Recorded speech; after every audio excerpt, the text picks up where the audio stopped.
मातृशक्ति, मेरे बुजुर्गों, युवा साथियों, हम तो ये निवेदन किया था कमेटी से कि विधायक साहब बोले और वो बताएं कि हम क्या मदद करेंगे। बाद में पता लगेगा कि मैं कहूंगा भाई कोई बात होगी तो जवाब हम देते, लेकिन आप लोग बुलवा रहे हैं कमेटी वालों। तो मैं तो एक ही बात कहना चाहता हूं आप लोगों से, जितने भी लोग आए हैं वो हाथ खड़ा करके बता दें कि डोंगरी बांध निरस्त हो तो बताएं हमें कभी निरस्त चाहते हैं। तो मेरा जो फैसला है वो सुन लो आप, मेरे साथ है आप लोग। तो रमेश मीना आपके लिए, वो कहते हैं ना कि आपका पसीना गिरेगा तो वहां हम खून बहा देंगे, और गोली खाने के लिए रमेश मीना तैयार है, क्योंकि यहां भाषण बहुत लोगों ने दिए हैं। सम्मानीय नेता हमारे और भी आए, सबका नाम नहीं ले चुका मैं, और यहां विराजमान है। हम एक बात करना चाहते हैं, क्योंकि आप 6 महीने से साल भर से जो भी कर रहे हैं, बार बार मीटिंग होती है। चकेरी में बड़ी मीटिंग हुई, आज जोड़ी में हुई है, बड़ी मीटिंग हुई है। आप निर्णय क्या चाहते हैं? निर्णय पर तो आप पहुंच नहीं पा रहे हो। अभी हमारे पहला जी कह रहे हैं कि कलेक्टर साहब है, ज्ञापन ले जाएंगे। ज्ञापन से क्या होगा? कलेक्टर ले जाएगा तो वो सरकार को पहुंचा देगा, वो फैसला तो नहीं करेगा कि कलेक्टर कह देगा कि भाई निरस्त कर दिया हमने। और दूसरी बात, हमारे विधायक साहब कहेंगे अभी कि मैं आपको मुख्यमंत्री के पास ले चलता हूं, एजुकेशन मिनिस्टर से बात करा दूंगा। तो मुख्यमंत्री से तो हम भी बात करना जानते हैं, मिनिस्टर तो क्या है, मुख्यमंत्री से बात करेंगे तो हम भी कर लेंगे। हम तो चाहते हैं कि आप सरकार में हो, विधायक हो, आप गोटबाजी बैठे खंडार के विधायक वो सुन लें, किरोड़लाल जी मिनिस्टर बैठे हैं। भाई जब विपक्ष में थे तो लाशों की राजनीति किया करते थे, अब छापे की राजनीति कर रहे हैं। अरे डोंगरी बांध आपको कैसे बन रहा है यहां पर, उसको निरस्त कैसे क्यों नहीं करवा पा रहे हो? तो इसमें उनको बोलना चाहिए, सरकार में नहीं बोलेगा, मंत्री है, विधायक हैं, तो आप लोगों को पता होगा। कुछ लोगों को, मैं पहली बार संसदीय सचिव बना था तो भजन भवन डकैत थे, उन्होंने गोली मार के एक आदमी को मार दिया था। मैं संसदीय सचिव था, राज्य मंत्री का दर्जा था, और मैं उसी समय धरने पर बैठ गया था सांगरा मोड़ पर। 5 बजे तक बैठा, मुख्यमंत्री ने कहा एक भी डकैत टांग में नहीं रहेगा। तो उसके बाद डकैत रहा है क्या? कोई डकैत नहीं रहा। तो अब मैं जो कहना चाहता हूं, कोई कह रहा है कि भाई अगला कार्यक्रम क्या होगा। मैं चाहता हूं ये जनता जनार्दन करौली और सभा माधोपुर की, मुझे पर डे 10,000 आदमी दे समर्थन में, सपोर्ट में, मैं आज से ही धरने पर बैठूंगा या महापड़ाव पे। कोई तैयार हो तो मुझे बता दें, हम तैयार हैं। और ये हमारी गारंटी होगी, जब उठेंगे आर पार की लड़ाई होगी, या तो रमेश मीणा ऊपर गोविंदा नमो नमो हो जाएगा, या बांध निरस्त हो जाएगा। उससे पहले रमेश मीणा नहीं उठेगा। आपकी कमेटी उठ जाए, आपके लोग उठ जाए, इसकी जिम्मेदारी आप लोगों की है, जनता की। और एक बात समझ लेना, मैं कोई राजनीतिक भाषण देने नहीं आया हूं। अभी मेरा मन नहीं है कोई मैं एमएलए बनूंगा। अभी 3 साल है, विधायक साहब अच्छा काम करें, जनता में अच्छी छवि बनाए। जो काम कर रहे हैं जनता भी जानती है, मैं उसके बारे में क्यों नहीं बात नहीं होगी। बात सिर्फ उन लोगों ने कहा कि डोंगरी बांध की बात होगी। तो आप लोगों को अभी यही पता नहीं है कि डोंगरी बांध में कौन कौन से गांव तो डूब में आ रहे हैं, कौन कौन से गांव उठेंगे। अभी कोई कहता है शुरू से चल रहा है 76 गांव। 76 गांव नहीं है, टोटल 88 गांव है। मेरे पास पूरी लिस्ट है और पूरी जानकारी है। आप चाहें तो मैं बता सकता हूं आपको। आपको पता होगा भाई कौन कौन से गांव आएंगे। ये 4 गांव हाड़ौती के, 4 गांव भूरी पहाड़ी के, ये तो टोटली हट जाएंगे। हाड़ौती कस्बा हट जाएगा, रहेगा ही नहीं। 21,743 हेक्टेयर भूमि डूब में आएगी। इसका मतलब समझ रहे हो ना, 87,000 बीघा खत्म। तो ये तो आपके साथ एक प्रॉब्लम बड़ी है। इसके साथ साथ जितने भी 10-12 गांव हैं आपके, वो भी लोगों को पता होगा कि वो भी गांव में जो बंदे ने अभियान में आ रहे हैं वही गांव, एनजीटी में आ रहे हैं गांव, आप रेती लाते हो, वो एनजीटी क्षेत्र कहलाता है। तो आपकी समस्या एक नहीं है, दो समस्याएं हैं, क्योंकि आप लोगों को अभी पता ही नहीं है कि कौन क्या कह रहा है, कौन क्या नहीं कह रहा। अभी तक किसी के पास कागज नहीं है कि भाई इसमें हो क्या रहा है। तो मैं थोड़ा सा आपको शॉर्ट में बता देना चाहता हूं कि उसमें जो सरकार क्या करना चाह रही है कि यहां पर जो बांध बनाने जा रही है उस पानी को 11 जिलों में दिया जाएगा। धौलपुर, करौली, सवाई माधोपुर, दौसा, आपके अलवर के 3-4 जो है, खैरथल है, तिजारा है, आपका डीक है, भरतपुर है, धौलपुर है, और उसके अलावा कोटपुतली। इस तरह 11 जिलों में पानी जाएगा और इतना बड़ा बांध बना रहे हैं। इसकी कीमत है फर्स्ट फेज की 1043 करोड़ रुपए लगेंगे। इन्होंने तय किया है कि यहां पर बनाएंगे। अब बात आएगी, लोग कहेंगे कि ये आरसीपी का मुद्दा है, ये नया मॉडिफाइड किया है, पार्वती और कालीसिंध और चंबल को रिवर जोड़ने का जो प्रोग्राम है उसके तहत यहां के इंजीनियरों ने आप लोगों को नहीं बताकर उन्होंने ढूंढा है कि कम पैसे में, कम लागत में और स्टेट हाउस का हार्ड हो, वहां पर बांध को बनाया जाए। तो ये बांध यहां पर लाए हैं, तो इसकी लेंथ ज्यादा लंबी नहीं होगी, इसकी लेंथ केवल 1600 मीटर होगी। लेकिन इसका डूब का क्षेत्र पहले फर्स्ट फेज में 220 मीटर पर बनाते हैं एमडब्ल्यूएम पर, तो इसमें करीब 68 गांव जाएंगे और 227 पे तय कर रखा है इन्होंने, तो उसमें 88 गांव जाएंगे, जोड़ी भी है। लेकिन कुछ गांवों की तो स्थिति ये होगी, वो मैं आपको थोड़ा सा बता दूं कि इसकी जो क्षमता है ये 1588 मिलियन क्यूबिक मीटर की 227 मीटर पर, और इसमें जो जल संग्रह होगा वो जो बारिश का पानी है 45% पानी को रोका जाएगा और उसके बाद 11 जिलों को दिया जाएगा। मैंने एसीएस लेवल के अधिकारी से पूछा भाई कि पानी हमारा आप सिंचाई के लिए हमें दे रहे हो थोड़ा बहुत, हमारे तो पानी पहले ही वाटर लेवल खूब है, पानी के लेने की जरूरत नहीं है, हमारे पानी को बाहर दे रहे हो आप, तो ये ठीक नहीं है, हमारी जमीन जाएगी और सरकार आपसे वायदे करेगी और भी बहुत बातें होंगी कि तुम्हें मुआवजा मिल जाएगा। तो जितना हमें नुकसान होगा उतना मुआवजा सरकार देगी भी नहीं और दे भी नहीं सकती। तो इसका खामियाजा किसी भी तरह की भरपाई नहीं हो सकती। इसका एक ही बात है, अगर आप संकल्प करो और इस धरती मां की कसम खाओ कि हम लड़ाई आर पार की लड़ेंगे, हमें किसी कलेक्टर को नहीं बुलाना है, हम बात करेंगे कमेटी के लोग तो मुख्यमंत्री से भी मिलेंगे, कलेक्टर तो आ जाएगा, कलेक्टर बड़ी बात नहीं है, ज्ञापन देने से कुछ नहीं होगा भाई। मैं तो चाहता हूं कि यहां महापड़ाव यहां हो जाए, उसके बाद कमेटी तय कर ले कि 2-3 दिन बाद, 4 दिन बाद इस पड़ाव को हम नई जगह पे रखें, क्योंकि अभी जोड़ने वालों ने टेम्परेरी व्यवस्था की है, तो इसकी व्यवस्था आगे हो जाए और वहां पर हम धरना दें, क्योंकि हमारी प्राइमरी स्टेज गांधीवादी तरीके से हमें धरना देना होगा, ताकत को दिखाना होगा। नहीं तो क्या होगा, आज भी मैं देख रहा था, मैं भी करीब यहां पर 1 बजे आया हूं, हमारे जो भाई बहन आए हैं बस अब जाने की तैयारी में, 12-1 बजे आएंगे, 4-5 बजे चले जाएंगे, फिर उसके बाद दूसरे दिन आएंगे, बुलाएंगे तो फिर 2-4 दिन बाद कोई प्रशासन का प्रेशर आ गया या कोई अन्य प्रॉब्लम हो गई तो उसमें से 1/4 भी नहीं दिखेंगे।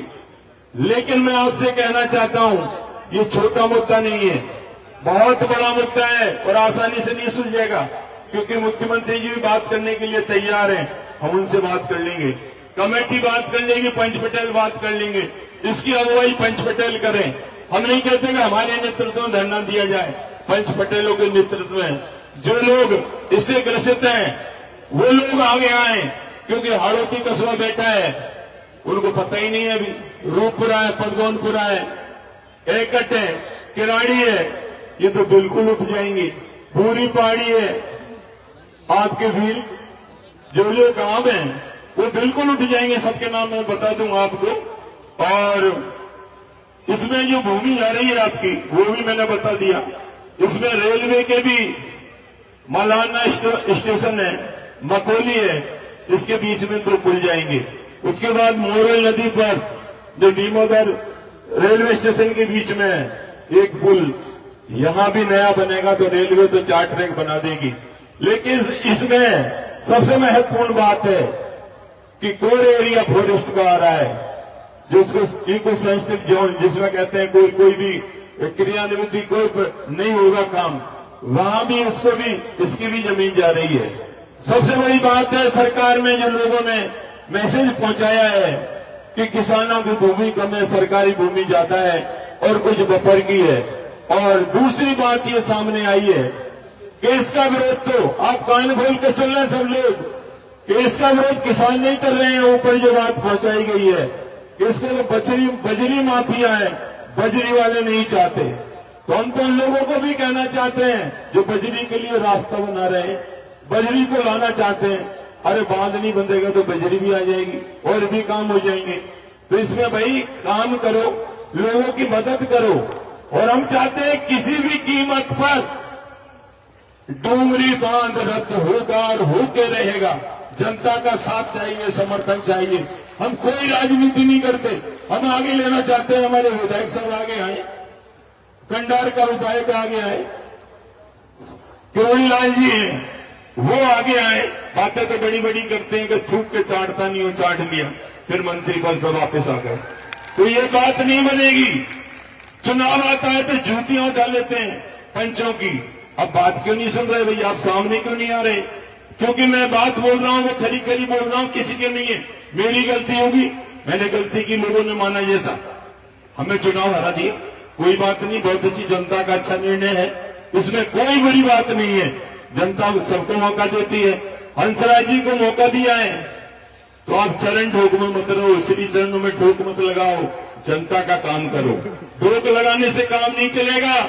2 साल तो आपके निकल गए, क्योंकि मैं आपके सामने बोल रहा हूं, पीछे होते तो नहीं बोलता, क्योंकि हम मना थी पंडोलों की। लेकिन आप यहाँ विराजमान हैं तो आपके कान खोल के सुन ले कि जनता की भलाई के लिए आप बात तो बहुत अच्छी अच्छी करते हो और झूठ बोलने में नरेंद्र मोदी से भी आगे हो, कोई मुकाबला ही नहीं है आपका। पर हम चाहते हैं आप कुछ भी करो, आपको 3 साल बने और आगे भगवान दे, हमें कोई आपत्ति नहीं है आपको और विधायक बनाए, इसमें कोई जनता निर्णय करती है। लेकिन जो जनता की प्रॉब्लम है वो सबसे बड़ी प्रॉब्लम है कि इधर हमारे साथ डोंगरी बांध के बीच में हमें फंसा दिया है। हमारी जमीनों को ये कब्जा कर लेंगे लोग और बाहर पानी देंगे। अरे हम क्या तापेंगे, यहां से पानी ले जाके वहां दे देंगे। अरे सरकार 1000 करोड़ की जगह 4000 करोड़ खर्च करे, उस जगह को चेंज कर दे, ज्यादा जहां लोगों को कम से कम नुकसान हो वहां ले जाए। योजना दूसरी भी है गुजरात में, जो जीवित नदियों को पुनर्जीवित किया है। अरे तुम जहां जहां नदियां हैं उनको पुनर्जीवित कर दो, पानी वहां का वहां मिल जाएगा। बारिश का पानी आता है उसको रोको और लोगों को पानी पिलाओ। ये क्या तय कर लिया कि 45% इस योजना का पानी 11 जिलों को ले जाएंगे। अच्छा मर जाएगा ये जोत लेगा, ऐसा नहीं जोत पाएगा। तो मेरा आपसे निवेदन है कि आप बिल्कुल सतर्क और सावधानी से, यदि मैं कोई गलती करता हूं तो आप मुझे बताएं। हम चाहते हैं कि भाई जो कमेटी बनी है, कमेटी से पूछा उन्होंने कुछ लोगों से कि आपको कोई जानकारी है क्या? आपने कहा हमने आरटीआई में लगाया। ये हमारा पूरा प्रबंधन मेरे पास है, सरकार जो क्या कर रही है। अभी 4 तारीख को भी मीटिंग हुई, पीपीटी हो, उसका प्रेजेंटेशन ही मेरे पास है। जितने भी 88 गांवों की लिस्ट हमारे पास है, कौन कितना परसेंटेज प्रभावित होगा, कितना एरिया प्रभावित होगा, कितनी जनसंख्या प्रभावित होगी, जमीन और दोनों का कागज हमारे पास है। लेकिन जो हमारे साथ भेदभाव हो रहा है कि यहां तो डोंगरी बांध को लोग संघर्ष कर रहे हैं। दूसरी बात आपका करौली और धौलपुर, उसमें आपका अभयारण्य का डिनोटिफिकेशन हो गया। अब ये लोग कहेंगे कि भाई ये तो आपकी सरकार में हो गया, ये आपकी सरकार में हो गया। अरे हमारी सरकार चली गई, आप बताओ कि आप क्या करोगे? ये जवाबों में गलियों में मत घुसो, हमारा काम करने के लिए आप विधायक हो। यदि मैं विधायक होता तो मेरी जिम्मेदारी थी। अब आप विधायक हो, इधर मत जाओ, कांग्रेस ने किया, बीजेपी ने किया। हम डोंगरी बांध को रद्द करवाना चाहते हैं। दूसरा हमारा मुद्दा है कि करौली धौलपुर जो वाइल्ड लाइफ का डिनोटिफिकेशन हुआ है वो भी रद्द होना चाहिए। तीसरा मुद्दा जो सवाई माधोपुर जिला आ गया, आपका करौली जिला आ गया, आपका धौलपुर जिला आ गया, तो पूर्वी राजस्थान तो आपने पूरा हिसाब कर दिया। तो क्या भारतीय जनता पार्टी राज में नहीं आना चाहती या लोगों का भला नहीं करना चाहती? तो इस मंच के माध्यम से मैं माननीय मुख्यमंत्री महोदय से निवेदन करना चाहता हूं कि ये छोटा मुद्दा नहीं है, यहाँ के लोगों के लिए रोजी रोटी का सवाल है। बरसों से लोग रह रहे हैं, यहाँ मंदिर मस्जिद सब कुछ बने हुए हैं, पुराना वैभव है इनका। अब इनको उजाड़ दोगे और उसके बाद डैम बना दोगे और दूसरे जिलों को पानी दे दोगे, तो ये अच्छी बात नहीं है और इसको हम किसी भी कीमत पर बर्दाश्त नहीं करेंगे, कोई समझौता नहीं करेंगे। तो अब आप हाथ खड़े करके ये बताएं कि हमें कलेक्टर की जरूरत नहीं है, कलेक्टर नहीं आएगा, कोई जरूरत नहीं है। आप हाथ खड़े करके बताओ कलेक्टर की जरूरत नहीं है हमें तो केवल डोंगरी बांध रद्द के आदेश, चाहे विधायक ले आए, चाहे कलेक्टर ले आए, चाहे मंत्री ले आए, हमें बता दे कि हमने रद्द करवा दिया है, तो उसका स्वागत और सम्मान और उसको बहुत बहुत धन्यवाद देंगे। हम एक ही बात चाहते हैं, दूसरी बात नहीं चाहते।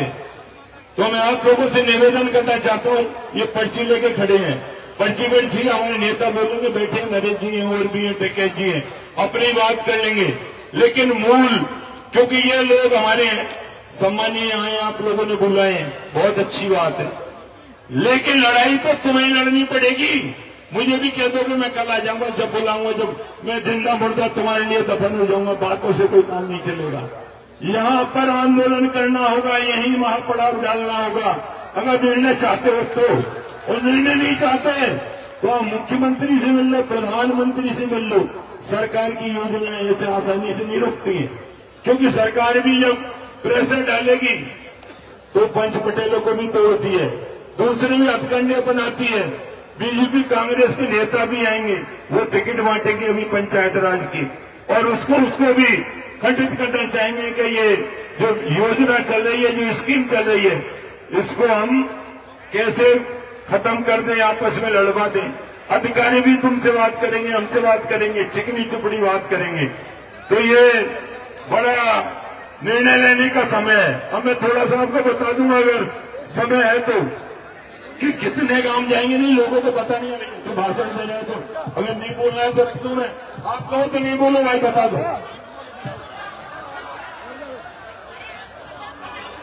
सर थोड़ा समय का प्लीज। भाई भाषण दिलवाने के लिए जोड़ने के लोगों ने बुलवाया, तो भाषण दिलवा लो। हम काम की बात करने आए हैं कि हमारे साथ जो माननीय अच्छा भाषण दे लेंगे सब, लेकिन काम तो ये धरने पर, प्रदर्शन पर, और यहाँ से जो लंबी लड़ाई लड़ेंगे, क्योंकि मूवमेंट यहाँ मंच पे नहीं बनेगा, मैं कह दूंगा ऐसा करना वैसा करना। ये तो बैठ के तय करेंगे कि हम कहाँ पर आंदोलन करेंगे और कैसे करेंगे और कैसे इस रण को हमें जीतना है। तो आसानी से नहीं होगा काम, और बिना नेता के आप जितने भी पटेल हैं कमेटियां बना लो। मैंने पूछा सबसे कि जानकारी है कि नहीं है साहब, आरटीआई सूचना लगाई है, नहीं मिली है साहब। तो जब लड़ाई कैसे लड़ोगे आप? लड़ाई तो तभी लड़ी जाएगी चाहे हंसराज जी तैयार है आपके साथ, आपका मुद्दा सुलझाते हैं, हम गांव में घर बैठ जाएंगे, हमें बुला लेना कि भाई आप आ जाओ और हमारी लड़ाई में शामिल हो जाओ। मैं तो यही चाहता हूं कि जनता चाहती है, ये गांव 10-15 गांव है जो बिल्कुल उठ जाएंगे, इनको कोई खाने को अनाज नहीं मिलेगा, तो बहुत बड़ी दिक्कत हो जाएगी। तो यदि मन में आपके में सब राजी हो, कमेटी राजी हो, जनता राजी हो, तो हम धरने पर यही आज ही बैठने को तैयार हैं। और लोग अभी से जाने लगे, भैया देख लो, तो ये धरना कैसे चलेगा बताओ आप? क्या करने आए, कौन क्या बोलेगा, क्या भाषण देगा? तो मैं यही कहना चाहता हूं अगली मीटिंग